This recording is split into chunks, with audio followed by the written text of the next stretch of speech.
Muscles का number, position, organ का number, position, everything is the. तो हमारा जो कंकाल है वो थोड़ी ना अलग है। बेसिकली क्या अलग है? ये थोबड़ा, चेहरा, बाहर का एक्सप्रेशन। अरे बाहर का टेक्सचर तो अलग है, समझ गए? Just because of point one के कारण हम सब अपने आप में यूनिक है, हमारे जैसा वर्ल्ड में कोई दूसरा, जस्ट बिकॉज ऑफ। अब पॉइंट वन बच्चों हमें देखने में बहुत कम लगता है, बट ये पॉइंट वन किसका? 3.3 बिलियन का। कल कहां तक हुआ था? जेल इलेक्ट्रोफोरेसिस, ठीक है। हाँ बच्चों, तो कल अपन ने 3 स्टेप किए थे। पहला स्टेप कौन सा था? Isolation of DNA. दूसरा step digestion of DNA by restriction endonuclease. और तीसरा separation of DNA fragments by the electrophoresis. ठीक है, यहां तक हो गया था। चलो अब लिखो चौथा स्टेप, ब्लॉटिंग। चौथा step blotting.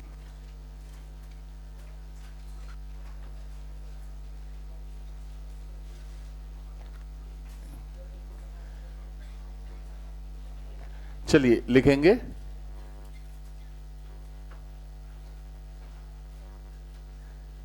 gel is now kept into the gel is now kept into the alkaline solution. Gel is now kept into the alkaline solution, due to which DNA become denatured. Due to which DNA become denatured. Gel is now kept into the alkaline solution, due to which DNA become denatured. Next line, transfer of this denatured DNA, transfer of this denatured DNA from gel to the blot paper. Transfer of this denatured DNA from gel to the blot paper is called blotting. Is called blotting.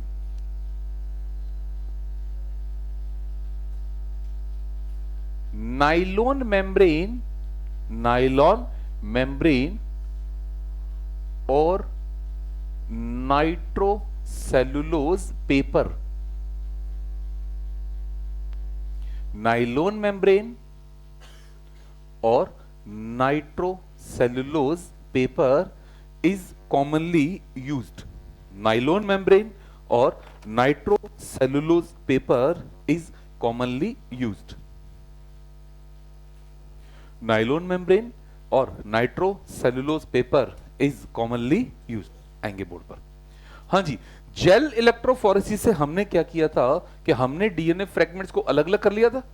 अपने size के according DNA fragment separate हो गए थे और separate होकर सबने jail में अपनी पोजीशन ले ली। अब हम इस जेल के ऊपर एक ब्लॉट पेपर लगाएंगे। क्या लगाएंगे? ये जो ब्लॉट पेपर होता है ना, इसकी नेचर होती है एडजॉर्बेंट। क्या नेचर है? तो वो पेपर क्या करेगा? जेल से डीएनए को सोख लेगा। ब्लोटिंग का सिंपल सा मतलब होता है सोख लेना। क्या मतलब है? तो जो डीएनए पहले जेल पर था, जो डीएनए पहले, अब वो जेल पर रहेगा या जेल से ब्लॉट पेपर पे आ जाएगा। तो डीएनए को जेल से ब्लॉट पेपर पर लाना क्या कहलाता है? ब्लॉटिंग। क्या कहलाता है? यहां हम जो ब्लॉट पेपर काम लाते हैं वो क्या होता है? या तो वो है नाइलॉन मेम्ब्रेन या फिर नाइट्रोसेलुलोज पेपर। कौन सा पेपर काम आएगा? नाइलॉन मेम्ब्रेन या फिर, ये बहुत ही कॉमन सी टेक्निक है ब्लॉटिंग। अपन बचपन में अपन भी करते थे ना कि कॉपी पे गलती से इंक गिर गई तो चौक का टुकड़ा लिया, चौक के टुकड़े को रोल किया तो चौक क्या करेगा, इंक को सोख लेगा, इंक को। तो ये सोखना ही क्या कहलाता है, ब्लॉटिंग। सोखना क्या कहलाता है, डन। तो जो डीएनए हमारा जेल पर था वो हमने जेल पर रखा या जेल से अब पेपर पे ले आए, तो जेल से पेपर पे लाना क्या कहलाता है, ब्लॉटिंग। और यहां जो ब्लॉटिंग होती है वो होती है सॉर्दन।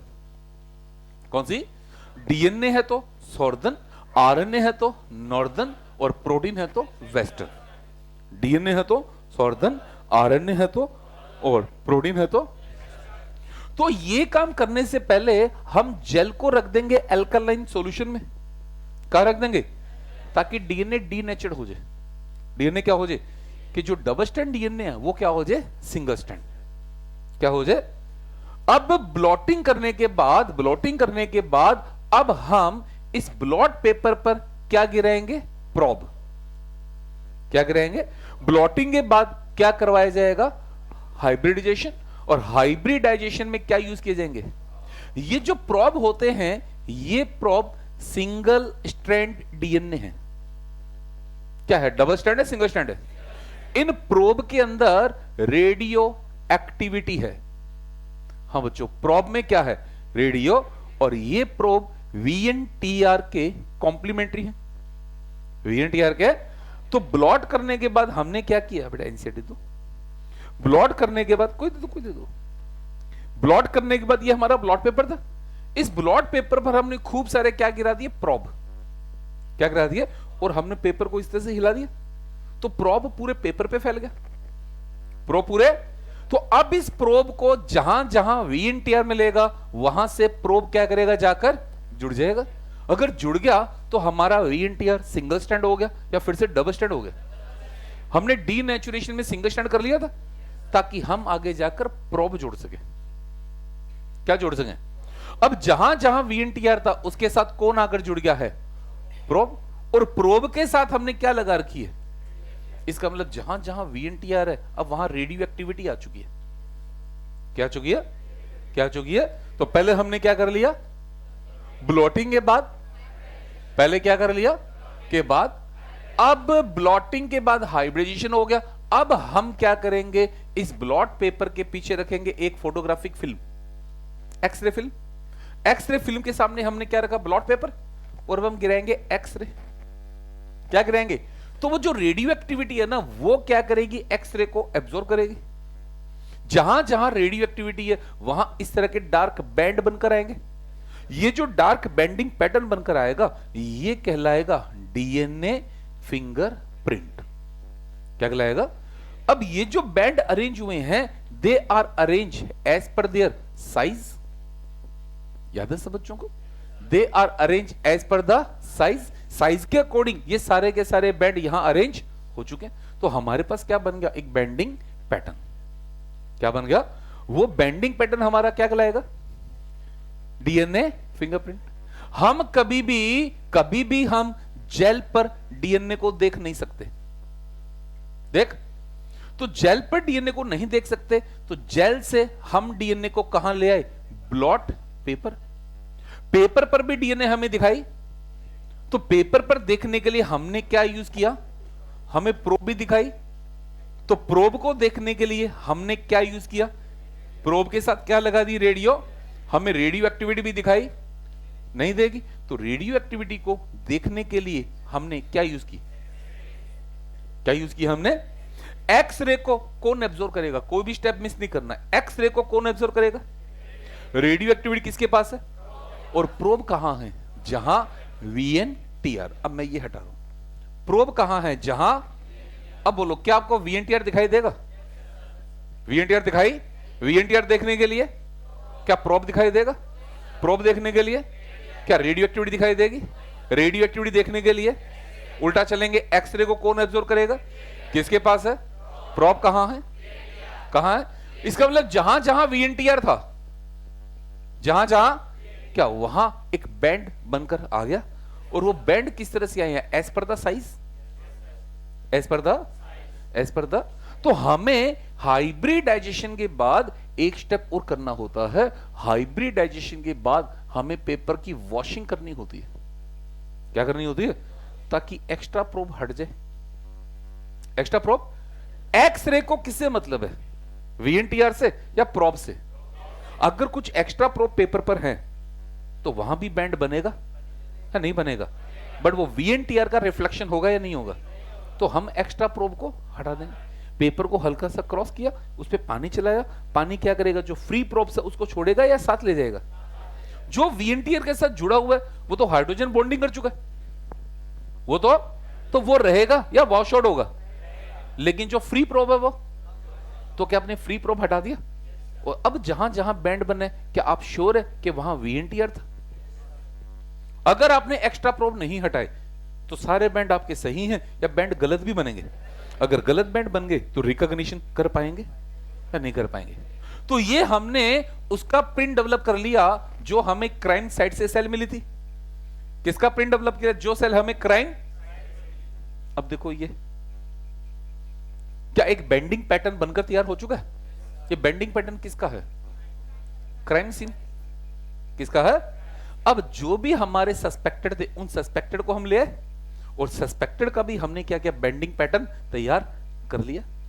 अब हम देखेंगे किससे बैंड मैच हो रहे हैं, बताओ, ए से या बी से? चलो फिर आन मिलो सजना, समझ तो तुम गए। इसका मतलब वो सेल कंफर्मेटली बी की है, कंफर्मेटली इसका मतलब क्राइम साइट पे जो सेल मिली थी वो ए की है या बी की है? इसका मतलब क्राइम सीन पे बी था।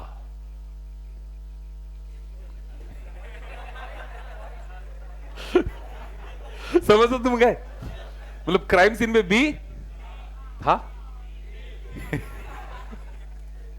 ओके, कोई डाउट? तो क्या हम इस प्रोसेस से आराम से क्रिमिनल की पहचान कर सकते हैं? क्या बैंड मैच कर रहे हैं? क्या यहां से बैंड मैच हो रहे नहीं हो रहे? इससे बैंड मैच, बट इसको देखो बैंड मैच एग्जैक्टली मैचिंग हो रहा है, तो कंफर्मेटली सेल बी की है।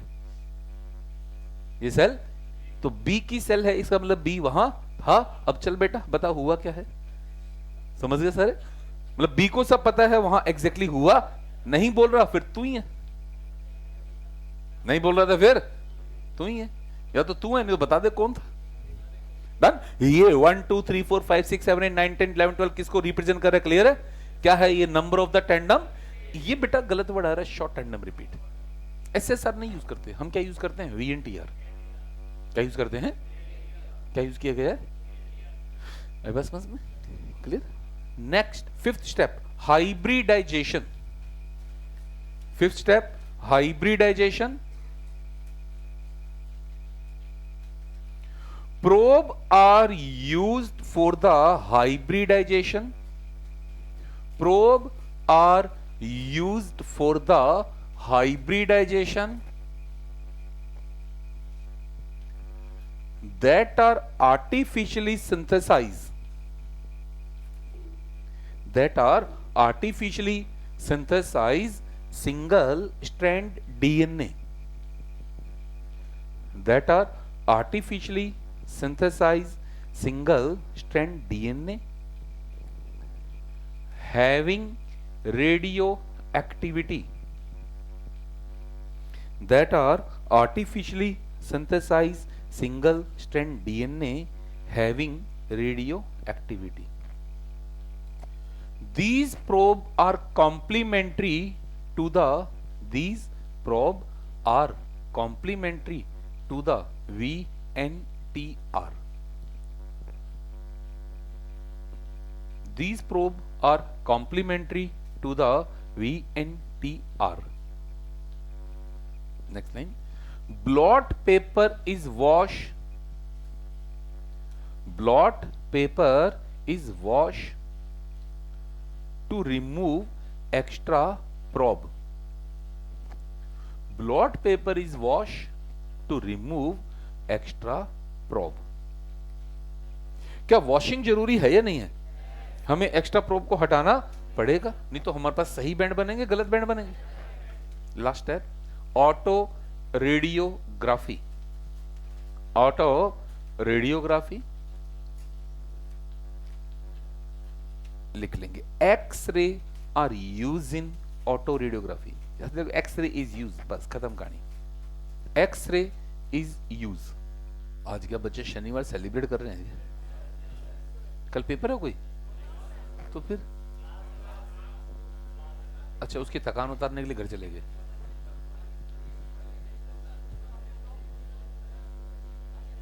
अच्छा, कल सभी की एक्स्ट्रा क्लास है क्या?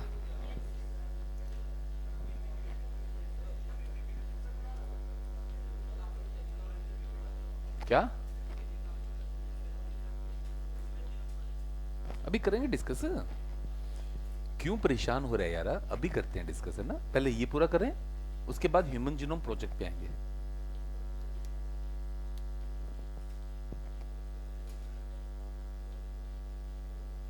अभी ये पूरा करेंगे, फिर एनसीईआरटी पढ़ेंगे, फिर डीएनए पॉलीमॉर्फिज्म एक पैराग्राफ है वो पढ़ेंगे, फिर एचजीपी में आएंगे। तूने बीच में कर लिया पेज है एचजीपी का, कोई बात नहीं, कोई बात नहीं। अभी वही पेज रख, एक छोटा सा पार्ट हो रहा है।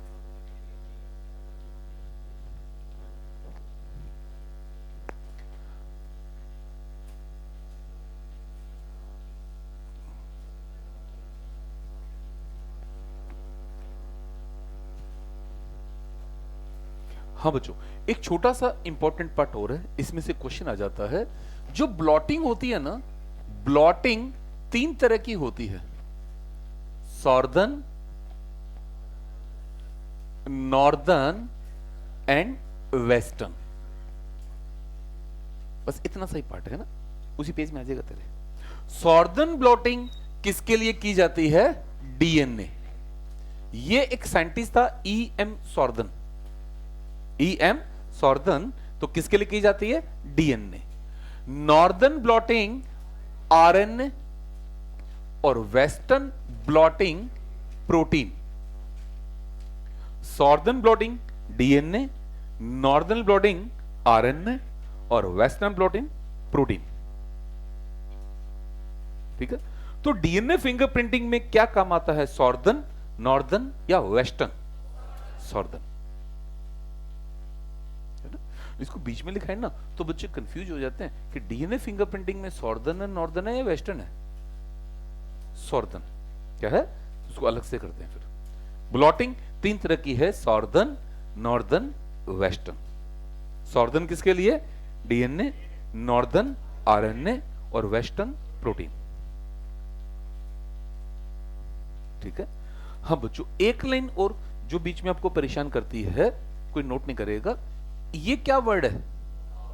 प्रोब का लिटरल मीनिंग क्या होता है? To identify someone. To identify, हमने किसी को आइडेंटिफाई करने के लिए जो चीज यूज की है वो क्या कहलाता है? अगर किसी पर्सन को आइडेंटिफाई करना है तो पर्सन को आइडेंटिफाई करने के लिए हमने प्रोब किसको माना है?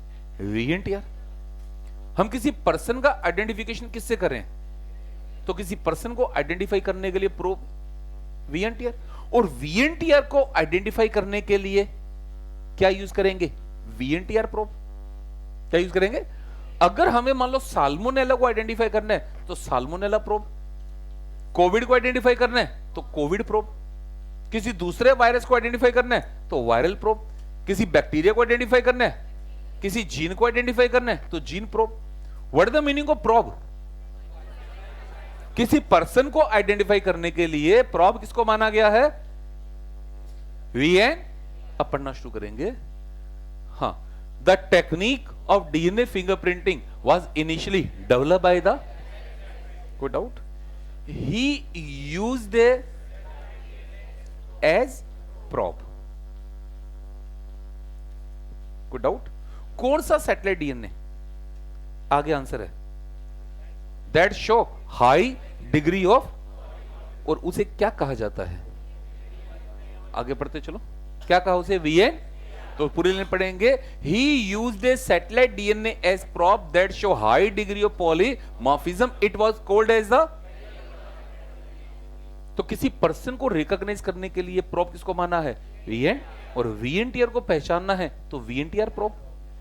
वीएनटीआर को पहचानना है तो the technique as used earlier involves southern blot hybridization using radio labeled VNTR as a prop, as a, हाँ स्टेप पढ़ो। पहला स्टेप, दूसरा स्टेप, तीसरा स्टेप, चौथा step transferring of separated DNA fragment to synthetic membrane such as the, पांचवा step hybridization using labelled VNTR probe. क्या लिख दिया बच्चों? किसके अगेंस्ट? वीएनटीआर के अगेंस्ट। किसके अगेंस्ट? लास्ट पढ़ो। Detection of hybrid DNA fragment by auto, clear? Check step. तो सबसे पहले क्या किया? डीएनए को निकाला, फिर उसको हमने तोड़ा, फिर जेल में भगाया, भगाकर पेपर पे उठाया, उठाकर उसको प्रोब पिलाया और पिलाकर एक्सरे के सामने ठोक दिया। 6 स्टेप क्लियर? 99% क्वेश्चन यहां से क्या निकलता है? What is the correct sequence? What is the, आगे पीछे मत कर देना, ठीक है? प्रोब डालना भूल के एक्सरे डाल दी, समझ गए? डीएनए को तोड़ा है ही नहीं, जेल इलेक्ट्रोफोरेसिस पहले करवा दिया। सीक्वेंस गलत नहीं होनी चाहिए, सीक्वेंशियल काम है।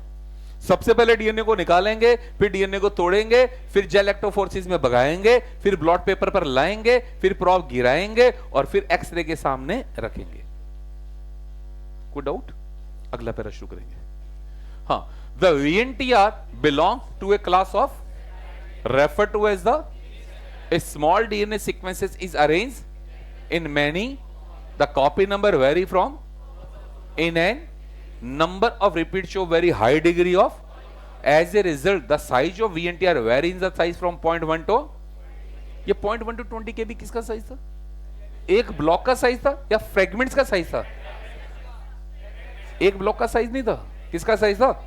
अगली line, consequently after hybridization with the autoradiogram give many band of the, these bands give a characteristic for an, it differ from individual to in a, except in the case of the sensitivity of the technique have been by use of, consequently DNA from a is enough to perform the, in addition to application in the forensic science, it has much wider applications such as in determining, and currently many different props are used to generate। अब इसमें क्या लिखा हुआ है? चलो शुरू करो बेटा। Systematic representation of DNA, few representative chromosome have been shown to contain different, for the sake of the understanding different color scheme have been used to trace the origin of each band in the two allele maternal and of a chromosome also contain different copy number of, it is clear that bending pattern of DNA from crime scene match with the individual, not with,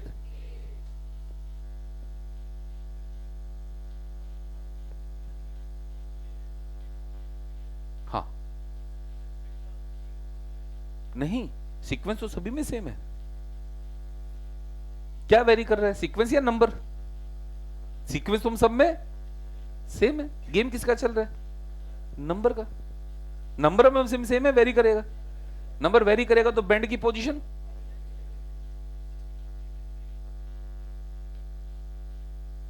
क्या कर रहे बच्चे? हम सभी का VNTR का जो repeat है वो सेम है, रिपीट सबका वेरी क्या कर रहा है? अगर नंबर वेरी करेगा तो फ्रेगमेंट का साइज डिफरेंट होगा, तो जेल में पोजीशन, तो बैंड आपका सेम बनेगा अलग बनेगा? तेरा डीएनए लूं मेरा डीएनए लूं तो ये बेंडिंग पैटर्न हमारा सेम आएगा अलग होगा? कहीं भी अगर हमारे में नंबर वेरी कर गया, कहीं भी नंबर, तो ये बैंड ऊपर नीचे होगा। ऊपर नीचे हो गया मतलब वो डीएनए सेम। अगर बैंड एग्जैक्टली मैच कर गया इसका मतलब डीएनए सेम है। एक भी बैंड ऊपर नीचे हो गया इसका मतलब वो डीएनए अलग है, वो डीएनए। अब दूसरा तरीका, अब एक स्टार्टिंग का पैरा और देखना है हमें, ठीक है? अब स्टार्टिंग का पैरा जो है वो क्या कहता है, अब वो हमें आराम से समझ में आएगा कि अगर हम हमारे हैप्लॉइड डीएनए कंटेंट की बात करते हैं, हमारी एक हैप्लॉइड सेल में 3.3 इंटू 10 की पावर 9 बेस पेयर है। इसमें से 99.9% डीएनए हम सबका सेम है, बट 0.1% डिफरेंस है।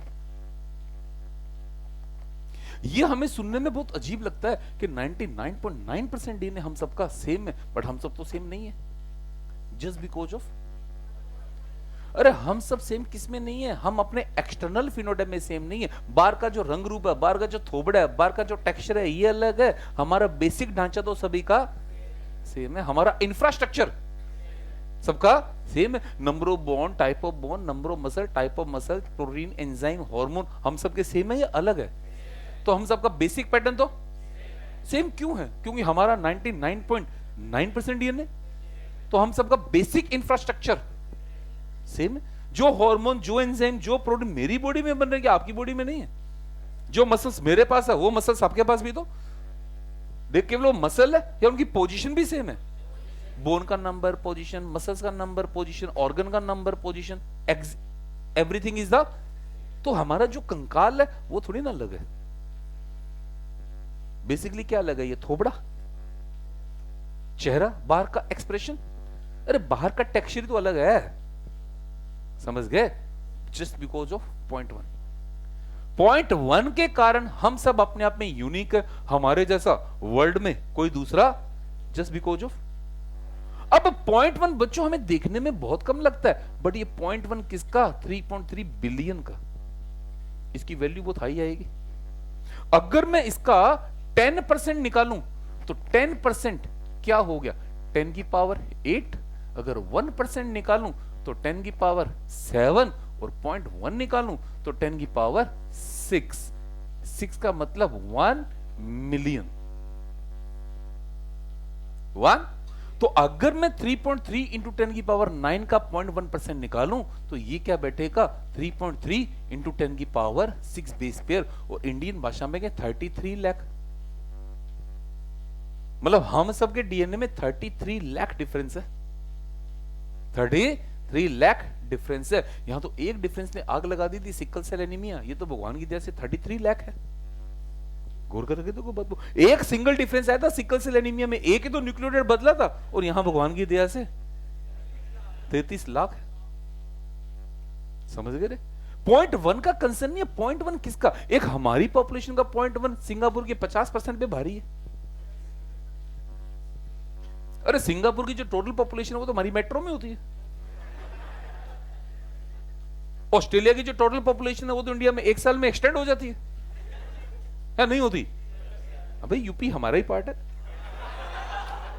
या नहीं? अरे हमारे यूपी की पॉपुलेशन 25 करोड़ है, उससे ज्यादा पॉपुलेशन वर्ल्ड में 5 कंट्री की है।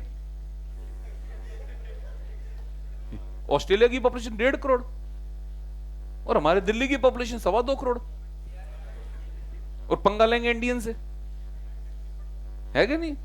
ये नहीं पता सभी को एक साथ यूनियन का प्रेशर आएगा तो भी बाढ़ आ जाएगी, या नहीं आएगी? वो ना पल्ले नहीं देला कर दे मेला मेला। अच्छा, कोविड के अंदर अगर नंबर वाइज काम करो तो हमारी मॉर्टेलिटी बहुत हाई थी, परसेंटेज वाइज काम करो कुछ भी नहीं थी। जितने हमारे यहां मरे उतने इटली में मर गए, तो पप्पू ने इटली जाना छोड़ दिया। अरे नहीं था, नहीं था, है या नहीं था? जितने हमारे यहां मरे, सिंगापुर तो बर्बाद हो लेता। कुल मिला के पॉपुलेशन ही 50 लाख है, क्या है? नहीं है। और हमारे यहां 50 लाख तो स्टूडेंट है 10th क्लास के, बाकी तो काउंट ही नहीं कर रहे। बाकी तो पॉइंट वन से मतलब नहीं है। पॉइंट वन किसका? मात्र 33 लाख। कुछ कंट्री की पॉपुलेशन ही और हमारे डीएनए में डिफरेंस ही 33 लाख है या नहीं है? चलो अब आगे बढ़ते। ये एक सेल है, ये सेल हमें कहां मिली? Crime site. कहां मिली? अब मेरे को यह पता करना है ये सेल किसकी है। अब इसको पता करने के मेरे पास दो तरीके हैं। एक तरीका तो क्या है, मैं इस सेल की डीएनए सीक्वेंसिंग कर लूं। क्या करूं? इसका डीएनए निकाल लिया और पूरा सीक्वेंसिंग कर ली। क्या दिक्कत है सीक्वेंसिंग में? इसके पास केवल क्या है? 3.3 इंटू 10 की पावर 9 बेस पेयर, 3.3 बिलियन, मात्र 13 साल, मात्र। और पैसा क्या लगना है? मात्र 9 बिलियन यूएस डॉलर। 9 बिलियन। अरे कोई दिक्कत नहीं, अडानी अंबानी है ना, है जी? वो देखो वो बावड़ा। अच्छा चलो एक काम करते हैं, इसकी सीक्वेंसिंग कर भी ली, काम थोड़ी पूरा हो गया। ये तो क्राइम सीन वाली है। समझ गए रे? ये तो कौन सी है? और मान लो सस्पेक्टेड 20 हुए तो इसी में बर्बाद हो लिए है, हो लिए नंगे, नहा लिए गंगे। मतलब बहुत आसान है या बहुत मुश्किल है? केवल मुश्किल है या एक्सपेंसिव भी है? केवल मुश्किल और एक्सपेंसिव है, टाइम कंज्यूमिंग भी है।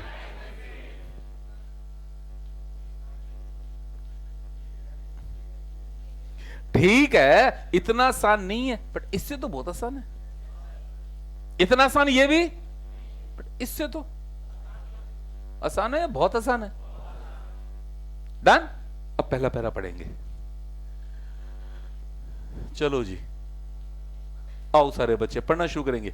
As stated in the preceding section, पता नहीं कौन सा सेक्शन था, हमें भी नहीं पता। 99% of base sequence among the human is the same. Assume human genome as 3 into 10 की power 9 base pair. How many base sequence would there be? निकाल लोगे सारे?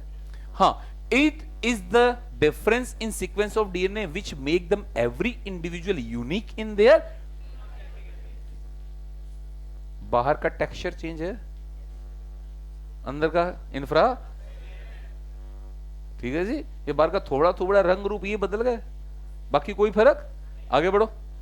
हाँ, if one aim to find out the genetic difference between two individuals or among individual of a sequencing of DNA every time would be a, and the imaging trying to compare the two set of 3 into 10 की power 6 base pair। Imaging नहीं करना, काम मत करना, जिंदगी इसी में निकल जाएगी। डन। अगली लाइन पढ़ो।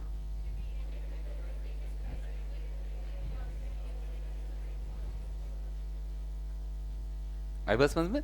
दो तरीके हैं, एक तो है सीक्वेंसिंग, एक है डीएनए फिंगरप्रिंटिंग। ठीक है, डीएनए फिंगरप्रिंटिंग कितनी आसान नहीं है, बट यार इससे तो बहुत आसान है। सीक्वेंसिंग करना तो हर बार पॉसिबल, एक बार की सीक्वेंसिंग में 13-14 साल लग गए यार। अगर 4-5 करनी पड़ेगी, जिंदगी इसी में लगेगी। कंपेयर तो अगले जन्म में करेंगे फिर, है? अगले जन्म में साइंटिस्ट ना कीजिए, बहुत लंबा काम करना पड़ता है। चलो अगला पैरा। डीएनए फिंगरप्रिंटिंग इन्वॉल्व, पढ़ लिया था क्या? नहीं पढ़ा था तो शुरू हो जाओ। DNA fingerprinting involve identifying difference in some specific region in the called as the NEET 2021। NEET 2000 समस्या क्या टक गई थी कि ऑप्शन में रिपीटेटिव भी था और ऑप्शन में सैटेलाइट भी था, बट आंसर क्या ठोक गया है? एस सच लाइन थी, एस सच, तो क्या ठोका आंसर? रिपीटेटिव। कोई चॉइस नहीं बची। समझ गए जी? अगली लाइन। हाँ, because in this sequence a small stretch of DNA is repeated, कोई doubt? These repeated DNA are separated from as a different during density gradient the bulk genomic DNA form में and small other peak referred as the, वो diagram याद है? अगले बढ़ जाएंगे। Depending upon the length of and number of the satellite DNA is classified into such as the, याद आ रहा है सर? चलिए आगे बढ़ेंगे। These sequence normally do not code for any, याद है अच्छे से, coding the non coding, but they form a large portion of the human. अब सब बच्चे क्या मान बैठते हैं? लार्ज पोर्शन को 98 मान बैठते हैं। अरे 98 सैटेलाइट है या 98 नॉन कोडिंग है? 98 तो नॉन कोडिंग है, पूरा नॉन कोडिंग थोड़ी ना रिपीटेटिव है। समझ गए? तुम लार्ज पोर्शन को क्या मान लेते हो? 98 98 सैटेलाइट है या 98 नॉन कोडिंग है? नॉन कोडिंग का एक बल्क पार्ट सैटेलाइट है, नॉन कोडिंग का बल्क पार्ट। Next line. हाँ, these sequence show high degree of and form the basis of, since DNA from every tissue such as the blood, hair follicle, skin, हमने 3 चीजें ली, but NCERT और क्या देगी? Bone, saliva, sperm, मतलब उसमें DNA होना चाहिए। डीएनए आगे पढ़ेंगे। फ्रॉम एन इंडिविजुअल, अब बच्चों ये वर्ड एन इंडिविजुअल, क्या वो डिग्री ऑफ पॉलीमॉर्फिज्म आपकी बॉडी में नहीं है? मेरी बॉडी में, हमारी बॉडी में। क्या मेरी बॉडी की सारी सेल का प्रिंट सेम आएगा? आपकी बॉडी की सारी सेल का प्रिंट? अगर आपकी सेल का प्रिंट ही बदल गया फिर पहचान किसको रहे हैं? समझ गए? तो from an individual show the same degree of polymorphism. एक ही इंडिविजुअल के अंदर पॉलीमॉर्फिज्म की डिग्री सेम है, individual to individual, but individual के अंदर वो डिग्री, तभी तो पहचान रहे। अगर इंडिविजुअल में भी डिग्री वेरी कर गई तो पता कैसे लगा रहे हैं? फिर तो किसी का बैंड मैच है। नेक्स्ट लाइन, हाँ, thus they become very useful identification tool in the forensic. Further, as the polymorphism are inheritable from parent to DNA fingerprinting is the basis of paternity testing in case of disputes. क्या criminal case को solve करते हैं? क्या paternity case को solve करते हैं? क्या rape case को सोल्व करते हैं? और आजकल हम इसको स्पीशीज सिमिलैरिटी में भी यूज कर रहे हैं। कोई डाउट? अब कॉपी में हेडिंग डलेगी डीएनए पॉलीमॉर्फिज्म।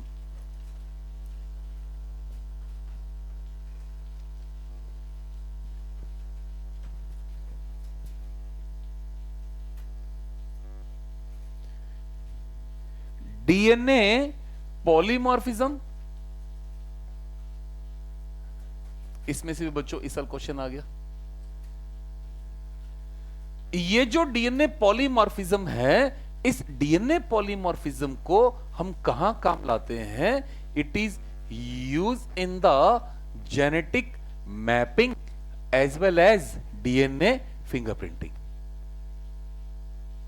99% बच्चे आंसर तो कहते डीएनए फिंगरप्रिंटिंग, क्योंकि थर्ड ऑप्शन तक पहुंचे नहीं थे। कहां यूज होता है? डीएनए फिंगरप्रिंटिंग में, जेनेटिक मैपिंग में, या genetic mapping as well as DNA fingerprinting?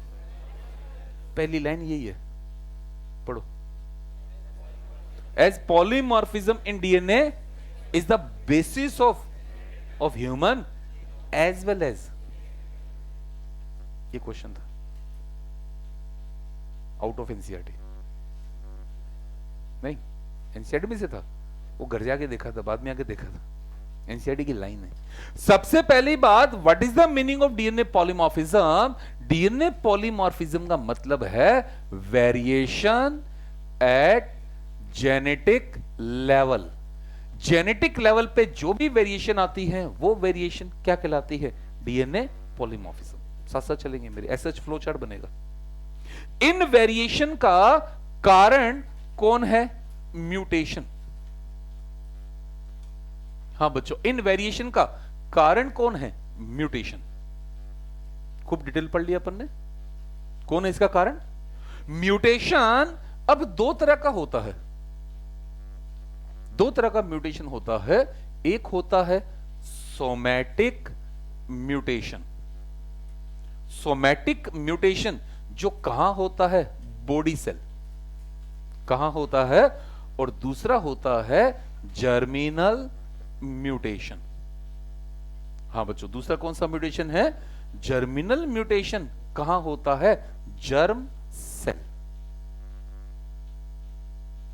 कितनी तरह का म्यूटेशन है? दो तरह का। कौन कौन सा है? Somatic mutation and the somatic mutation का मतलब कहां हुआ? Body cell. अगर बॉडी सेल में, अगर मान लो यहां सेल है, अगर इन सेल में कोई म्यूटेशन हो रहा है तो क्या इन म्यूटेशन का नेक्स्ट जनरेशन पर कोई इंपैक्ट आएगा या नहीं आएगा? तो इवोल्यूशनरी इनका कोई सिग्निफिकेंस है या नहीं है? ये मेरे से नेक्स्ट जनरेशन में जाएगा या मेरे साथ जाएगा? ये आपके गुरुजी आपके साथ ही जाएगा। तो क्या लिखूं मैं? Do not pass to next generation. Do not pass to next generation. तो इवोल्यूशनरी नो सिग्निफिकेंस।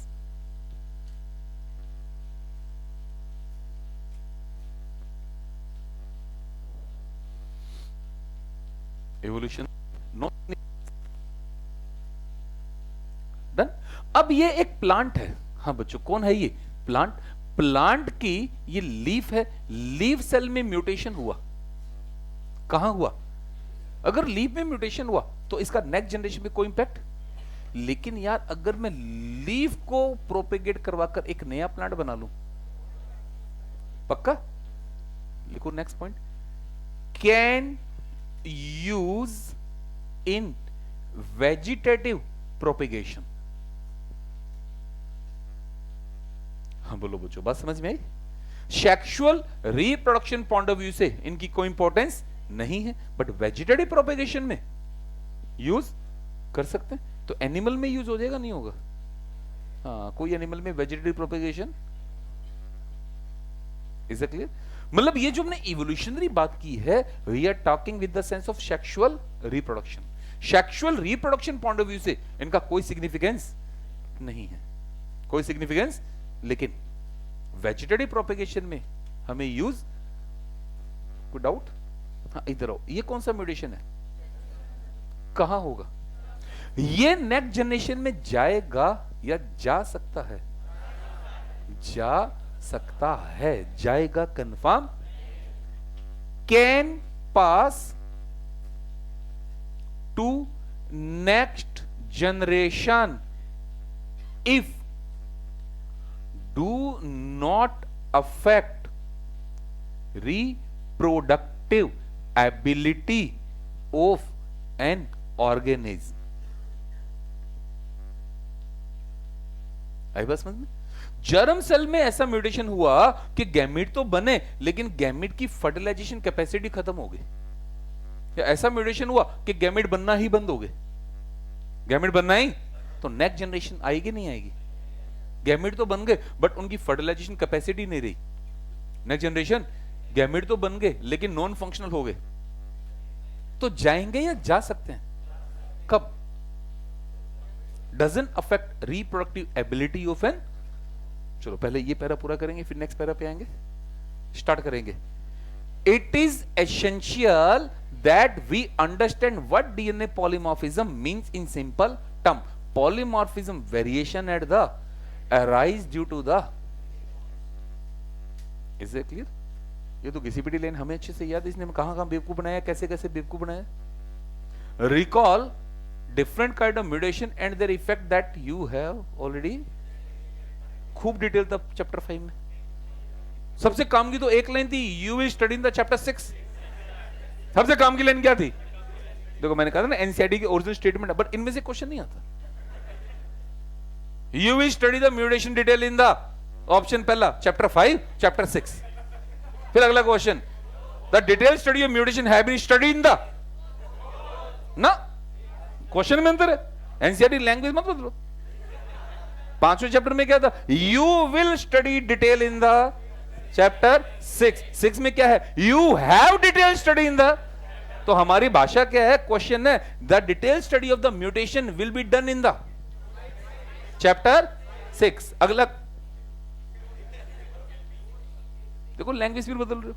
अगला क्वेश्चन अलग है, you have detail study of the mutation in the. क्या क्या करता है हमारे साथ पता लगे? Okay next. हाँ जी, क्या लिख रहे? छोड़ दो इसको तुम्हें। New mutation may arise in the individual either in the और in the cell that generate in the. कोई डाउट? आगे बढ़ जाए। If a germ cell mutation does not seriously impair individual's ability to have offspring, to have, तब तो ये next generation में who can transmit the mutation, it can spread to the other member of through the. जाएगा या जा सकता है? जाएगा कंफर्म, जा सकता है। कब? जब रिप्रोडक्टिव एबिलिटी अफेक्ट नहीं हुई। अगर रिप्रोडक्टिव एबिलिटी अफेक्ट हो गई तो अब वो नेक्स्ट जनरेशन में। Is it clear? अब बच्चों ये एलील क्या होता है मैं यहां नहीं समझाऊंगा, वो चैप्टर 5 में समझाऊंगा। एक दो मिनट का होता तो मैं समझा देता, सच्चाई तुमको भी पता है रे। चला खोपड़ी गरे भी रहती है, जीन क्या और एलील क्या है होता है गरम। तो इसमें आधा घंटा लगेगा, वो चैप्टर 5 में करेंगे, है ना। अब मैं सिंपल बता कर चलूं ये क्या कह रहा है। ये क्या कह रहा है कि कोई म्यूटेशन हुआ और म्यूटेशन के कारण कोई वेरिएशन आई, तो हम इस वेरिएशन को कंसीडर कब करेंगे? जब इसकी फ्रीक्वेंसी हाई होगी। अगर इसकी फ्रीक्वेंसी हाई है तब तो यह कंसीडर किया जाएगा, लेकिन अगर लो है तो कंसीडर। केवल हाई फ्रीक्वेंसी लिखने से क्या होगा बच्चों? इस हाई फ्रीक्वेंसी की वैल्यू भी तो डिसाइड करनी पड़ेगी कि हाई फ्रीक्वेंसी की भी वैल्यू क्या। समझे? अब वो थोड़ी ना होगा कि अगर नीट में सिलेक्शन लाना है तो नंबर ज्यादा चाहिए। अरे ज्यादा तो चाहिए, बट ज्यादा भी कितने हैं? 720 में से 920 थोड़ी ले आएंगे, या ले आएंगे? हाँ, अगर बिहार के हुए तो पॉसिबल हो जाएगा। ऐसा केस हो चुका है। हाँ, वो एक बच्चे ने टॉपर किया, जेल में बैठा है। वो जेल में क्यों बैठा है? कहा टॉप कर दिया, कहा क्यों? 2-3 साल पहले टॉपर जेल में। हाँ, नीट का भी था और बोर्ड का भी था। अच्छा, बोर्ड का था क्या? अच्छा, बोर्ड का तो था ना। हाँ चलो, कुछ तो था। यूपी वाले बड़ा हंस रहे हैं, इनको ये नहीं पता वहां भी नकल के ठेके छूटते थे, अब बंद हुए हैं। नहीं तो नकल के ठेकों की बोली लगती थी। राजस्थान में नकल की जरूरत क्या है? शुद्ध हिंदी माध्यम। ठीक है जी, आ जाओ बोर्ड पर। अब हाई फ्रीक्वेंसी की भी बोर्ड पर वैल्यू क्या रखेगी? 0.01, 0.0 या उससे ज्यादा। 0.01 का मतलब क्या? 1/100। 1/, म्यूटेशन हुआ, म्यूटेशन के कारण कोई नया जीन बना या कोई नया एलील बना, बट हम उसको कंसीडर कब करेंगे? वेरिएशन में कंसीडर कब करेंगे? जब 100 में से कम एक या एक से ज्यादा में अगर हमें देखने को मिलेगा, तब तो हम उसे वेरिएशन का पार्ट मानेंगे, वरना हम उसे वेरिएशन का पार्ट कब मानेंगे? फ्रीक्वेंसी हाई होगी, लो होगी। और हाई की भी वैल्यू क्या है? 0.01 या उससे ज्यादा है तो कंसीडर होगा, वरना कंसीडर मतलब 100 में से कम एक या एक से ज्यादा। एक या एक से, पढ़ेंगे, शुरू करेंगे line. Allelic, again recall the definition of allele from the chapter. Very good, बहुत अच्छा। Allelic sequence variation has traditionally been described as a DNA if more than one variant at a locus occur in human population with a frequency greater than, simple भाषा में क्या कहते हैं? If an inheritable mutation is observed in a population at the high frequency, it is referred to as a DNA. ठीक है, DNA polymorphism आई, variation आई, genetic level पे वेरिएशन आई, एक नया जीन बना, नया एलील बना, लेकिन हम उसको वेरिएशन का पार्ट कब मानेंगे? जब फ्रीक्वेंसी हाई होगी, लो होगी। और हाई कितनी? हाई की वैल्यू क्या है? 0.01 या उससे। केवल हाई कहने से काम थोड़ी चलेगा यार, हाई की वैल्यू भी तो चाहिए, समझ गए? केवल हाई कहने से काम चलेगा या हाई की वैल्यू भी तो क्या है? हाई की वैल्यू। आगे चले। अब यहां से आगे फिर आता है कि जो जर्मिनल म्यूटेशन है, क्या जर्मिनल म्यूटेशन अगर रिप्रोडक्टिव एबिलिटी अफेक्ट नहीं हुई तो नेक्स्ट जनरेशन में जाएगा, नहीं जाएगा? जाएगा। अब अगला क्वेश्चन मार्क है, नेक्स्ट जनरेशन का फिनोटाइप अफेक्ट होगा या नहीं होगा? हो सकता है। अब देखा जाएगा कि वो म्यूटेशन नॉन कोडिंग में है या फिर कोडिंग में है। हम बच्चों नॉन कोडिंग में है या, अब तुम बताओ ज्यादा चांस किस में है? क्योंकि मोर देन 98% पार्ट क्या है? नॉन कोडिंग में अगर म्यूटेशन हुआ है तो क्या उससे फिनोटाइप अफेक्ट होगा या नहीं होगा? और अगर कोडिंग में हुआ है, हो सकता है। समझ गए सारे बच्चे? तुरंत साइलेंट भी तो हो सकता है यार, साइलेंट भी तो। चलो अब आगे पढ़ेंगे अगली line. The probability of such variation to be observe in the non coding DNA sequence would be higher as mutation in this sequence may not have any immediate effect in an individual's reproductive ability. These mutation keep on accumulation generation after generation and form the basis of variability या poly। अब ये line समझा रहा हूं। एक generation है ए, कौन सी generation है? ए में म्यूटेशन हुआ, ये म्यूटेशन बी में चला गया। किस में था? कोडिंग में था, नॉन कोडिंग में था?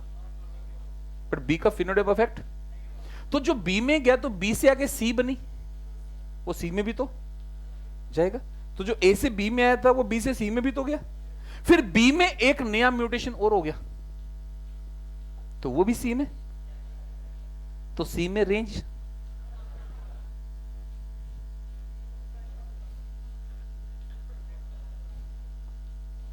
जनरेशन आफ्टर जनरेशन ये एक्यूमुलेट होता गया। तो कई जनरेशन के बाद एक लार्ज चेंज आ जाएगा या नहीं आएगा?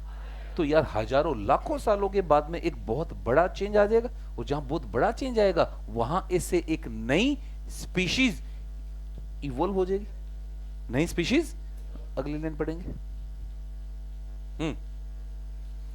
There is a different variety of polymorphism ranging from the single nucleotide change to vary for evolution, and such polymorphism play very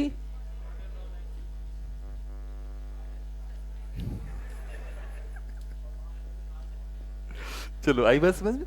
तो यार अगर कोई स्पेशिएशन हुआ है, इवोल्यूशन हुआ है, अगर कोई नई स्पीशीज बनी है, तो क्या वो एक दो बार में बन गई या उसको बनने में लाखों करोड़ों साल लगे?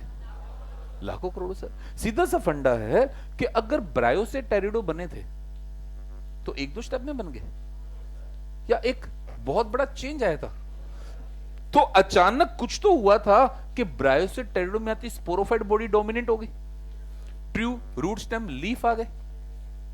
हुआ था ऐसा नहीं हुआ? वेस्कुलर टिश्यू आ गए, हेट्रोस्पोरी आ गई, हेट्रो। और वो जो चेंजेस आए थे वो टेम्परेरी थे या परमानेंट थे? इसका मतलब वो जेनेटिक लेवल पे हुए थे। अगर वो एनवायरमेंटल इंड्यूस होते तो टेम्परेरी होते। क्या होते वो? बट वो टेम्परेरी थे, परमानेंट थे। इसका मतलब उनके जेनेटिक लेवल में कहीं ना कहीं कोई ना कोई चेंज। फिर जिम्नो से अगर टेरिडो से जिम्नो बने तो मेजर चेंज तो आया ना, या नहीं आया? अचानक सीड आ गए, अचानक, और फिर एनजीओ बने तो फ्रूट आ गया। आया नहीं आया? तो जेनेटिक लेवल पे कुछ ना कुछ चेंज तो हुआ है। हमारी एवोल्यूशनरी सीक्वेंस तो यही है कि एल्गी, ब्रायो, टेरिडो, जिम्नो, एनजीओ। जैसे आप एनिमल डाइवर्सिटी में पढ़ रहे हो, है तो आपकी एवोल्यूशनरी सीक्वेंस।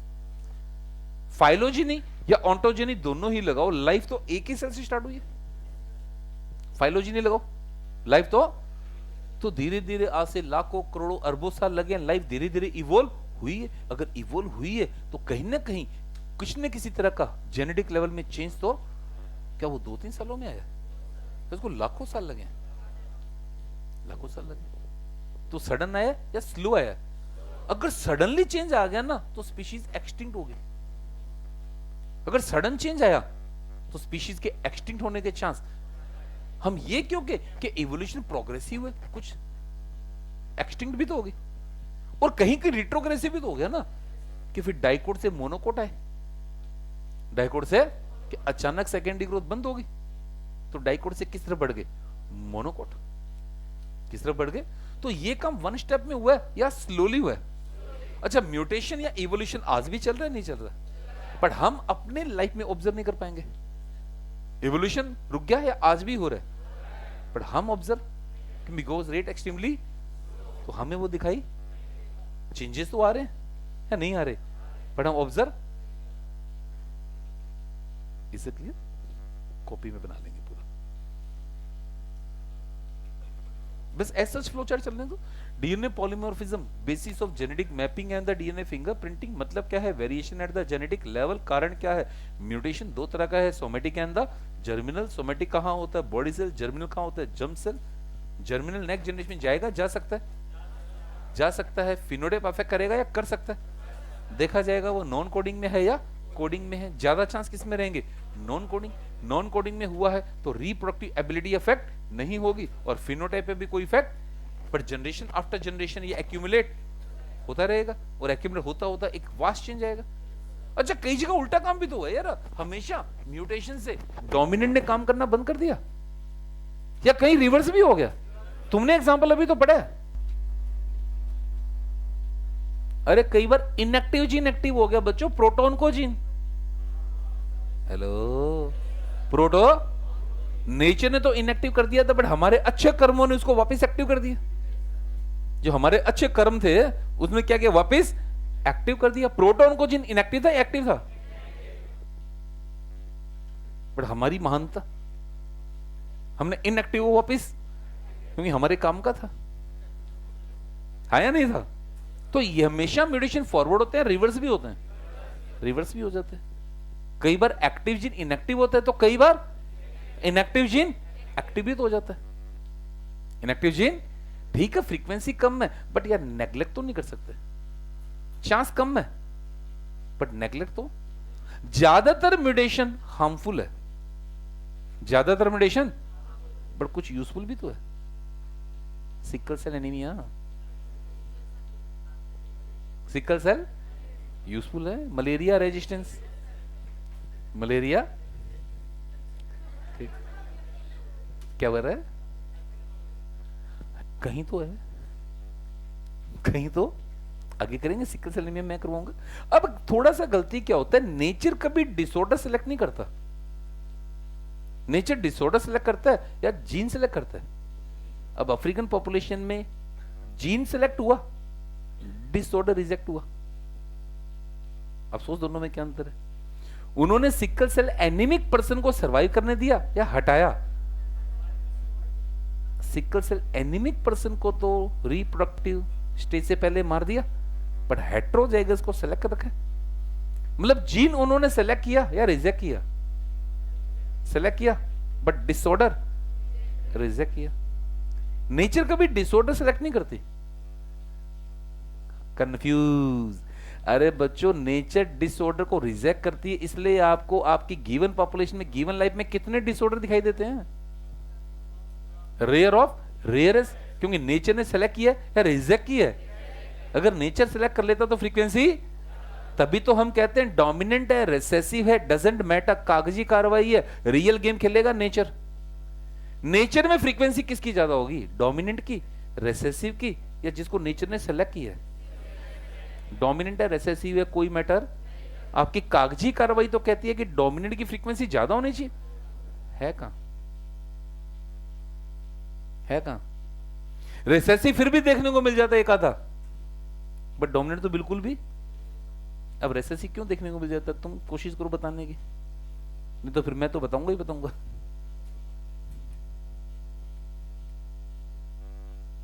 चलो नहीं बताऊंगा, तुम अधर्मी रहो। अरे बच्चों, रिसेसिव डिसऑर्डर अगर है ना, तो वो हेट्रोजाइगस फॉर्म में नेचर में रह गया। हेट्रोजाइगस फॉर्म में, क्योंकि रेट्रोजाइगस में डिसऑर्डर आएगा ही नहीं।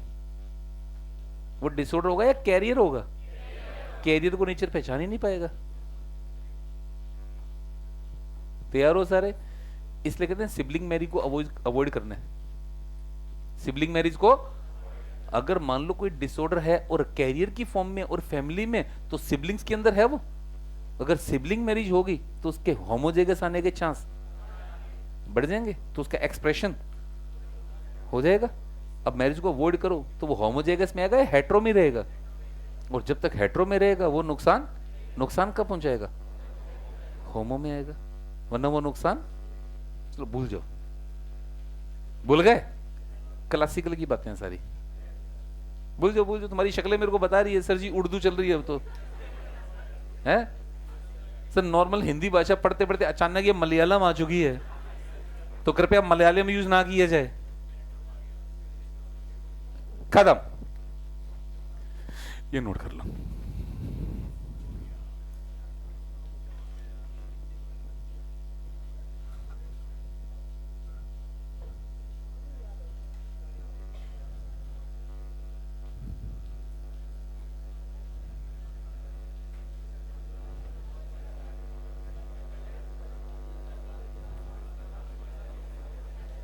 इसमें HGP की इमेज ढूंढो यार, कहीं है क्या? इसमें होगी।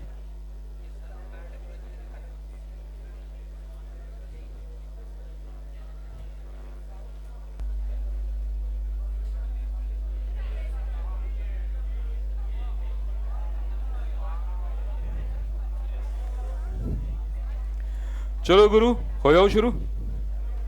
Human genome project, it was a mega project. It was a, शुरू रो सारे बच्चे। स्टार्ट कब हुआ था? पूरा कब हुआ? इसका मतलब लगभग कितने साल लग गए? लगभग कितने साल लगे? तो मेगा प्रोजेक्ट है या माइक्रो प्रोजेक्ट है? कब शुरू हुआ था, कब खत्म हुआ, कितने साल लग गए?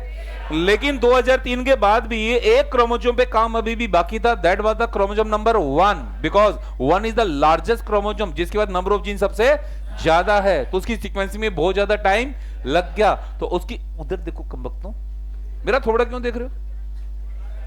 यहां है ह्यूमन जीनोम प्रोजेक्ट, अच्छा लगता। Okay start.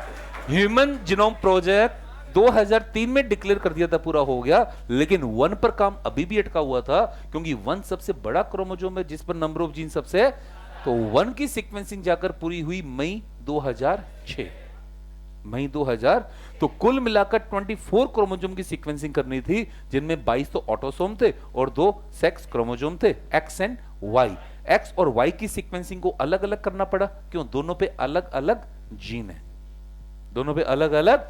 चलो शुरू हो जाओ। कब शुरू हुआ, कब खत्म हुआ, कितने साल लगे, सबसे लास्ट में किसकी सीक्वेंसिंग हुई, कब पूरी हुई, कुल मिलाकर कितने क्रोमोसोम की सीक्वेंसिंग करनी थी? इनमें से 22 तो क्या थे और 2 क्या थे? कौन कौन से? कॉस्ट मात्र,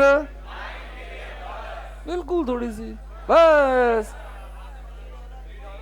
$3 पर बेस पेयर, बस $3। केवल कितने बेस पेयर थे? 3 बिलियन। कितने थे? तो 3 billion into 3 is equal to 9 billion. 9। कौन कौन सी एजेंसी आई? सबसे पहले तो यही पहुंचता कमबख्त यूएस डिपार्टमेंट ऑफ, और फिर आ गया national institute of health, national. अरे इसमें एक मेरे को याद है, एक हमारा स्टूडेंट था कनक परमार लखनऊ में, उसका भी NIH में सिलेक्शन हुआ है, national institute of health, oncology पे, ऑन्कोलॉजी पे रिसर्च चल रही है उसकी। परसों फेसबुक पोस्ट पढ़ रहा था मैं, कनक परमार थी बच्ची, उसका NIH में सिलेक्शन हो गया, research on the oncology, research on genetic level पे स्टडी चलेगी। ये क्या करता है? जेनेटिक लेवल पे स्टडी करता है NIH, national institute of health. फिर आ गया वेलकम ट्रस्ट यूके, कौन आ गया? और फिर कम थोड़ी रहे, हमारे फादर ग्रीगर जोहन भी चले आए। समझ तो तुम गए? क्या हमारा कहीं नाम है इसमें? सस्ते प्रोजेक्ट में हमारा कोई काम?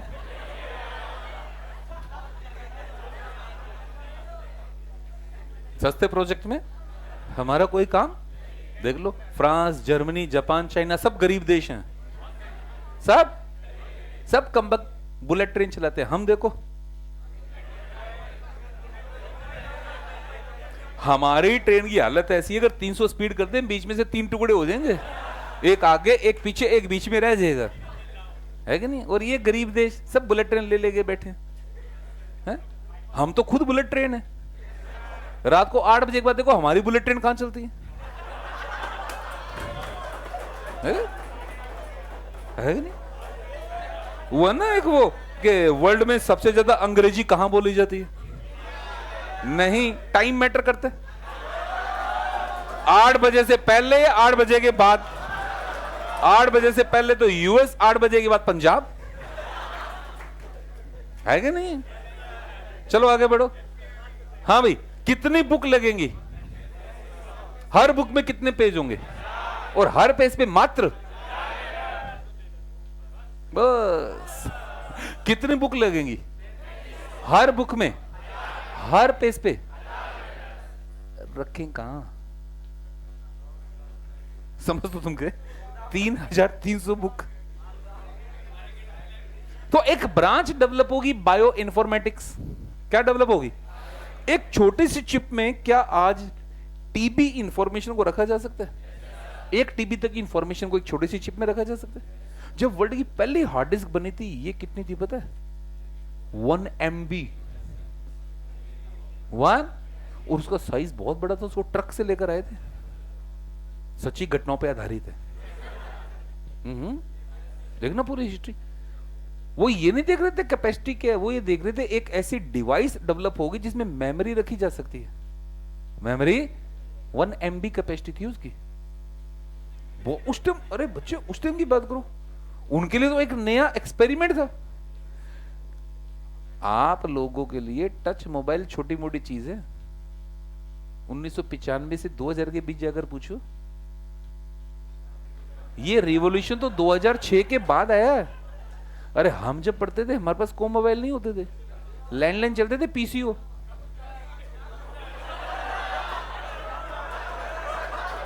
नहीं, इतने पुराने भी नहीं हम। अच्छा, आपने जिंदगी में PCO अगर देखे तो होंगे? अब कहाँ है? नहीं, अब खत्म हो गए। अब तू क्या बाबा बाबर के जमाने से चला रहा है?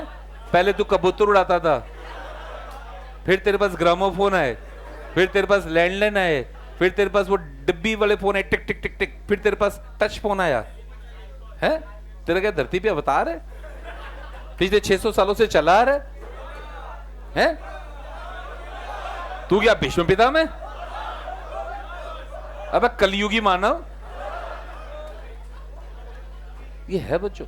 आपको आपके टाइम के अकॉर्डिंग ये छोटी चीज लग रही है, बट ये रिवॉल्यूशन 2007 के बाद गया। 2007 के बाद का रिवॉल्यूशन है, उससे पहले फोन नहीं थे। अरे फोन गए थे लेने, सिम कार्ड नहीं मिलते थे। पापा से पूछना कभी, सिम कार्ड लेने के लिए लाइन में लगते थे, धक्का मुक्की होती थी, लड़ाइयां, युद्ध हो जाते, तब जाके सिम कार्ड आता था। ये क्रांति जियो लाया, ये क्रांति जियो लेकर आया। हाँ, सारे क्रांतिकारी जियो ही हैं, ठीक है। नहीं थे बच्चे, पहले हालत बहुत खराब होती थी। डन। तो 3300 बुक्स को रखना इंपॉसिबल नहीं है, तो हमने एक डेटाबेस की फॉर्म में स्टोर करना शुरू किया। किस फॉर्म में स्टोर किया? तो उस ब्रांच को क्या कह दिया? Bio informatics. बायो डेटाबेस की फॉर्म में रखने से एक तो हमें जगह बहुत कम चाहिए, और दूसरा बच्चों ढूंढना बहुत आसान है। ढूंढना बहुत आसान है। अब आपकी सारी इंफॉर्मेशन को बुक्स में रखकर अगर रखा जाता, बुक्स में लिखकर, तो ढूंढनी पड़ती इंफॉर्मेशन, तो बुक छांटो। क्या छांटो? आज क्या बुक्स में या डेटाबेस में? और आपके पास उसके अगेंस्ट एक कोड है, अगेंस्ट एक कोड को टाइप कर दो, तुम्हारा पूरा काला चिट्टा खुल जाएगा सामने। कब आए थे, कब गए थे, कहां आए थे, कहां गए थे। टाइम कितना लगेगा? बहुत कम। अच्छा, इसके आने के बाद में हमारा जो बैंकिंग पार्ट है कितना स्ट्रॉन्ग हो गया। अच्छा, अब सिम कार्ड लेना कितना आसान हो गया। पढ़े लिखे बंदों को अनपढ़ बना दिया, अंगूठा छाप। ये समझे? कोई डॉक्यूमेंट नहीं चाहिए, अंगूठा लगाओ, केवाईसी खत्म, सब खत्म, अंगूठा लगाओ, काला चिट्टा सामने, हाँ भी यही बंदा, जा ले जा, और हाथ वाथ एक्टिवेट होता है। नहीं तो पहले फॉर्म भरो, उसको अटेस्ट कराओ, इधर उधर भागो, 3 दिन बाद उसके पीछे भागते रहो, 2 दिन बाद वेरिफिकेशन कॉल आएगा, फिर 3 दिन बाद स्टार्ट होगा। और अगर 8 दिन में लग दे तो हम तो दुकान वाले की बैंड बजा दें।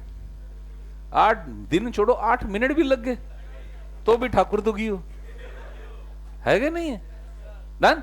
चलो, हाँ, इंस्ट्रूमेंट कौन सा यूज होता है? अब इसको इस तरह से समझो कि आपको आपके ब्लड का चेकअप करवाना है। ब्लड का चेकअप करवाने के लिए आपका ब्लड बाहर निकाला, बाहर निकाल के टेस्ट ट्यूब में रखा, और टेस्ट ट्यूब को सामने से देखकर पता है हाँ भी इसमें इतनी आरबीसी है। नहीं, डब्ल्यूबीसी निकाल लेंगे, आरबीसी नहीं। नहीं, मशीन में रख दो। समझ तो तुम गए? डीएनए का टुकड़ा लिया, मशीन में रख दिया, मशीन ने क्या किया? डीएनए की सीक्वेंस वो ऑटोमेटिक है या आप काम कर रहे हो? नाम पढ़ो, ऑटोमेटेड, एक एक वर्ड करके। पहला वर्ड ऑटोमेटिक है, अगला वर्ड, अगला वर्ड निकाल लो। मतलब ऑटोमेटिकली डीएनए की सीक्वेंसिंग को, वही ब्लड सैंपल जैसे होता ना कि ब्लड को मशीन में रखा, मशीन ने अपना काम किया, पूरी रिपोर्ट बाहर निकाल के दे दी। आपका काम केवल क्या? ब्लड को रखना है, वही काम है। डीएनए को रखेंगे, रखते ही मशीन क्या करेगी? पूरी सीक्वेंसिंग। मशीन का क्या नाम है? Automated DNA sequencer. किस पर बेस्ड थी? Sanger principle, Frederick Sanger. Frederick Sanger के साथ गिलबर्ट भी था, बट नाम ज्यादा सेंगर का चलता है। 2 साइंटिस्ट थे, Sengar and the Gilbert, but नाम ज्यादा सेंगर का। बुक ज्यादा गिलबर्ट की आती है। डीएनए फिंगरप्रिंटिंग के अंदर जो सीक्वेंसिंग में बुक चलती है गिलबर्ट की चलती है, बट नाम ज्यादा सेंगर का होता है। ठीक है, गिलबर्ट ज्यादा फेमस था, कोई बात नहीं, एनसीईआरटी जो कहते हैं वही फेमस है। ओके, हाँ, अगला पढ़ो मेथोडोलॉजी। पहला बोलो, फुल फॉर्म, एक एक वर्ड। पहला वर्ड उठाओ, भूल जाओ, अगला वर्ड उठाओ, अब उल्टा हो ना, टैग छोड़ दो। वो सीक्वेंस जिनका लगाओ दिमाग, कोडिंग है, नॉन कोडिंग है, दोनों है। कोडिंग। अब दोबारा सोचो, फुल फॉर्म बोलो, केवल पहला वर्ड बोलो, होल्ड करो, अगला वर्ड बोलो, उल्टा पड़ जाओ। वो सीक्वेंस जिनका, तो किसका एक्सप्रेशन होता है? कोडिंग का, नॉन कोडिंग का? गुड। तो ईएसटी में किसकी सीक्वेंसिंग होगी? कोडिंग की, नॉन कोडिंग की, दोनों की? ईएसटी में तो, और सीक्वेंस एनोटेशन में कोडिंग प्लस नॉन कोडिंग। हाँ, मेथोडोलॉजी पहला क्या है? Full form, sequence only. अगला बोलो, sequencing of coding plus. Vector कौन कौन सा है? BAC and YAC, bacterial, artificial chromosome, yeast artificial chromosome. यहां से क्वेश्चन सबसे ज्यादा आता है। Methodology, EST and sequence annotation, और वेक्टर बैक एंड। क्या अंतर है ईएसटी में और सीक्वेंस एनोटेशन में? ईएसटी में क्या किया जाएगा? केवल कोडिंग, और सीक्वेंस एनोटेशन में कोडिंग प्लस। ये पहला स्टेप है, पहला फेज है ये। बोलो यहां तक कोई भी डाउट? तो मेरे को सुनो, प्रोजेक्ट स्टार्ट कब हुआ था? पूरा कब हुआ? स्टार्ट कब हुआ? पूरा कब हुआ? कितने साल लगे? लास्ट में किसकी सीक्वेंसिंग हुई? कब हुई? कुल कितने क्रोमोसोम की सीक्वेंसिंग करनी है? इनमें से 22 तो क्या है, 2 क्या है, कौन कौन से हैं, कितनी कॉस्ट है, पर बेस पेयर क्या है, कितनी बुक चाहिए, हर बुक्स में, हर पेज पर कौन सी ब्रांच का डेवलपमेंट हुआ, कौन सा इंस्ट्रूमेंट काम आता है, ऑटोमेटेड डीएनए सीक्वेंसर। केवल कोडिंग पार्ट की सीक्वेंसिंग करनी है, केवल non coding plus non coding. कौन कौन सा वेक्टर काम आता है? भाई रटना है सारा, समझ गए? ज्यादा चक्करों में हम नहीं पढ़ेंगे, सब रटना है सब। अब सेकंड फेज शुरू होती है। हाँ चलो शुरू हो जाओ, फीचर्स की बात करते हैं। पहला पॉइंट पढ़ो, ह्यूमन जीनोम कंटेन 3164.7 मिलियन, और 1 billion is equal to 1000 million. ये इंसान ने खून पी रखा है हमारा, कहीं कुछ तो कहीं कुछ, कहीं 3 बिलियन तो कहीं 3.3 बिलियन तो कहीं 3.1 बिलियन। बड़ा परेशानी वाला पार्ट है यार ये, पर कर कुछ नहीं सकते। समझ तो तुम गए, एसच रट लो यार, एसच। हाँ अगला पढ़ेंगे, एस्टिमेटेड जीन प्रीवियसली कितने माने? सबसे ज्यादा जीन किस पर है, कितने हैं? सबसे कम जीन किस पर हैं, कितने हैं? जीन का एवरेज साइज क्या है? इनमें से 50% का ज्यादा फंक्शन। अभी तक हमें कोडिंग पार्ट कितना है, नॉन कोडिंग पार्ट कितना है? सबसे बड़ा जीन कौन है? 2.4 मिलियन। सबसे छोटा जीन कौन है? SRY कौन से क्रोमोसोम पर है? Y chromosome. SRY क्या बनाता है? TDF की फुल फॉर्म। ये भी डिटेल क्लासिकल में आएगा। That is responsible for maleness in the human, responsible for. ये स्निप अभी मैं समझाऊंगा, ठीक है? इस पे दोबारा गौर करेंगे। हाँ भी पहला पढ़ो, human genome contain 3164.7 million estimated gene previously. ज्यादातर जीन, सबसे ज्यादा जीन, सबसे कम gene, average size, unknown function, coding part, non coding part, largest gene, smallest gene. SRY किस पर है? TDF की फुल फॉर्म। ये बच्चों में भी समझाता हूं, SNP है ना। अब NCERT का ये पार्ट। हाँ सबसे पहला प्रोकैरियोट जिसकी सीक्वेंसिंग की गई, पहला यूकैरियोट, पहला प्लांट अरेबिडोप्सिस थैलियाना, और पहला एनिमल कोइनोरेप्टाइड्स एलिगेंस। पहला प्रोकैरियोट हिमोफिलस, बायोटेक में आएगा। पहला यूकैरियोट ईस्ट प्रभु, बेवड़ों का सबसे बड़ा प्रभु, प्रसाद बनाने में यही माहिर है। पहला प्लांट अरेबिडोप्सिस क्रूसीफेरी का मेंबर है। जो अरेबिडोप्सिस थैलियाना है ना, it is the real Drosophila of plant kingdom. NCERT क्या लिखती है? न्यूरोस्पोरा। क्या लिखती है? लेकिन अगर चॉइस में न्यूरोस्पोरा ना हो तो अरेबिडोप्सिस पर जाना है ना। अब देखो बच्चों, न्यूरोस्पोरा प्लांट किंगडम में रह गया या फंजाई में आ गया, और फंजाई किंगडम अलग हो गया। फंजाई किंगडम तुम किसी के दिन Drosophila of the plant kingdom Neurospora, वो तो फंजाई किंगडम में चला गया। बट एनसीईआरटी का स्टेटमेंट अभी भी यही है, अगर न्यूरोस्पोरा ना मिले तो किस पे चले जाना? Arabidopsis थैलियाना, Arabidopsis. और एनिमल की बात करेंगे तो कोइनोरेप्टाइड्स एलिगेंस। अदर प्लांट में rice and Drosophila, rice and. अब ये मेरे को समझाना है एसएनपी। इसकी मेरे पास एक इमेज और है, देखता हूं कहीं मिल जाए तो। ये सब आपको मिल जाएंगे, टेंशन ना लो। ये म्यूटेशन वाला है, आपने खुद ने बना लिया सबने, कोई दिक्कत नहीं है, ठीक है। ये जैसे जैसे चैप्टर होंगे आपको मिलते जाएंगे। अच्छा ये साइंटिस्ट वाला पार्ट है। हाँ सबसे पहले बोलो, फिर फिर फिर फिर वाटसन एंड मेसेल्सन एंड फिर Jacob and sharp and George. याद आ रहा है सारा? क्रेक, एलेक, इस चैप्टर में जितने भी साइंटिस्ट हैं, ये मैं आज भेज दूंगा आपको, आज भेज दूंगा, भेज दूंगा, भेज दूंगा। अब रुक जाओ कम वक्त। अब मेरे को इसी में बच्चों एसएनपी ढूंढना। एसएनपी का एक और होगा,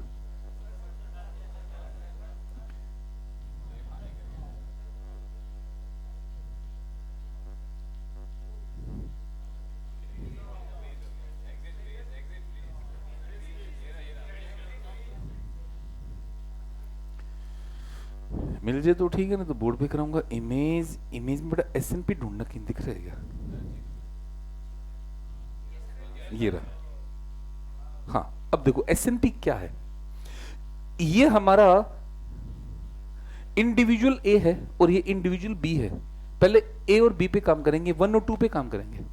1 का हमने क्रोमोसोम लिया और इसकी सीक्वेंसिंग रीड की, ए सी जी सी ए, करते गए करते गए करते गए, है ना। अब हमने क्या किया, इंडिविजुअल बी लिया। अब बी को 1 से कंपेयर करते चलो, ए को बी से कंपेयर करते चलो। देखो ए सी, डन है, यहां तक सही है। जी सी ए, ये पार्ट बिल्कुल सही है। अगले पार्ट में आओ, टी सी जी ए, इसमें क्या था, इसमें क्या आ गया, फिर आ गया चलो जी टी सी आ गया, फिर आगे बढ़ो ए जी टी सी। इसका मतलब ए और बी का डीएनए एग्जैक्टली सेम हो गया या इसमें डिफरेंस आ गया? किसके कारण आया? एक न्यूक्लियोटाइड।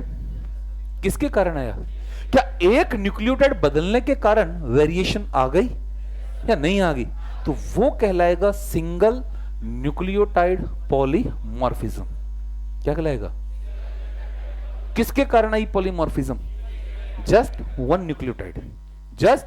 तो इंडिविजुअल ए और इंडिविजुअल बी, इंडिविजुअल 1 और इंडिविजुअल 2 का जो क्रोमोसोम ए है बिल्कुल सेम हो गया या डिफरेंसेस आ गए? Just because of 1 nucleotide, just because of.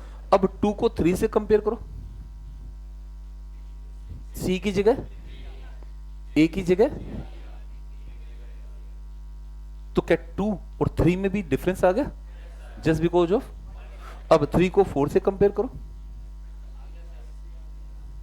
Just because of. Done. S&P की फुल फॉर्म बोलो, पहला वर्ड बोलो, होल्ड करो, अगला वर्ड, अगला वर्ड। क्या एक न्यूक्लियोटाइड के कारण भी पॉलीमॉर्फिज्म आ गई? पॉलीमॉर्फिज्म का मतलब क्या था? Variation at the genetic level. What was the meaning of polymorphism? तो क्या सिंगल न्यूक्लियोटाइड के बदलने से भी जेनेटिक लेवल पर वेरिएशन आ गई या नहीं आई? तो वो वेरिएशन क्या कहलाएगी? हमारी एसएनपी। क्या कहलाएगी? Single nucleotide poly. डन। अब हम इस तरह की 1.4 मिलियन लोकेशन, हाँ बच्चों कितनी लोकेशन? 1.4 मिलियन। इस तरह की कितनी लोकेशन हम कुछ हो चुके हैं? 1.4 मिलियन लोकेशन हम ऐसी डिस्कवर कर चुके हैं जहां एसएनपी है। जहां इंडिविजुअल 1 को 2 से कंपेयर करो, कितनी लोकेशन है? नहीं अभी तक तो कितनी है? क्योंकि हमने पूरा स्टडी किया या छोटा सा फ्रैक्शन, और केवल एक क्रोमोसोम, केवल। तो कुल मिलाकर ओवरऑल हम कितनी लोकेशन ढूंढ चुके हैं जहां पर सिंगल न्यूक्लियोटाइड पॉलीमॉर्फिज्म है, जहां सिंगल न्यूक्लियोटाइड। इसी एसएनपी का दूसरा नाम है स्निप्स। इसी का दूसरा नाम क्या है? सीधा साधा क्वेश्चन आएगा, what is the value of the S&P? 1.4 million. और ये 1.4 मिलियन बहुत पुराना डेटा है, अब तो इसकी वैल्यू बहुत बढ़ चुकी है, 3 मिलियन के आसपास आ चुकी है। बट आपको यूज नहीं करना। आपको क्या यूज करना है? जो एनसीईआरटी दे वही आपको यूज करना है। क्लियर? खत्म।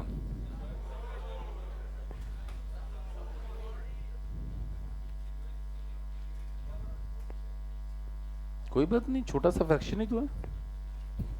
समझ गया?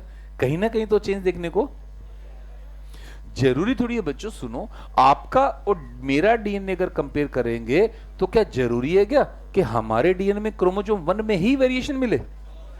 कोई जरूरी हो सकता है हमारा 1 एग्जैक्टली सिमिलर आ जाए, एग्जैक्टली 2 में वेरिएशन आ जाए, हो सकता है 2 भी सेम आ जाए, बट 23 के 23 तो सेम, कहीं ना कहीं तो वेरिएशन आएगा। तभी तो तू अपने आप में ही यूनिक है। समझ गया? अरे इसका मतलब ये थोड़ी था बच्चों कि हमारे हर क्रोमोसोम में डिफरेंस नजर आएगा। हर क्रोमोसोम में डिफरेंस नजर आए ये जरूरी, डिफरेंस तो होगा ये श्योर है, बट सारे क्रोमोसोम में हो ये जरूरी। Is it clear? हाँ भाई, अब हमारा ये चैप्टर खत्म।